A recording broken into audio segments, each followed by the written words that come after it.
ദൈവത്തിന്റെ ഏറ്റവും പ്രിയമുള്ളവരെ, അവിടുത്തെ സമാധാനം ഞാൻ ആശംസിക്കുന്നു. ഇന്ന് കർത്താവ് നമുക്ക് നൽകുന്ന ദൂത് യെശയ്യാ 27:5.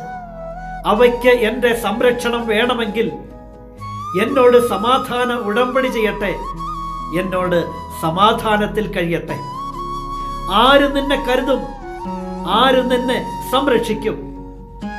അറിയാതെ പെട്ടുപോകുന്ന അനർത്ഥങ്ങളിൽ നിന്നും, അറിവോടെ വീണുപോകുന്ന പല അവസരങ്ങളിൽ നിന്നും ആര് നിന്നെ കരുതും? നിന്റെ ദൈവമായ കർത്താവല്ലാതെ. എങ്കിൽ ആ ദൈവത്തിന്റെ സംരക്ഷണം വേണമെന്നുണ്ടെങ്കിൽ ദൈവത്തോട് സമാധാന ഉടമ്പടി ചെയ്യണം.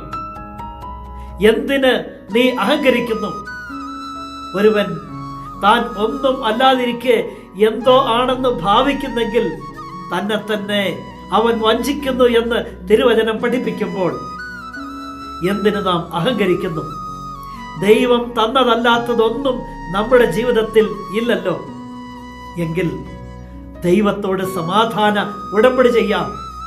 ദൈവസന്നിധിയിൽ സമാധാനത്തോടെ ജീവിക്കാം. അവിടുത്തെ സംരക്ഷണം നിനക്കുണ്ടാകും.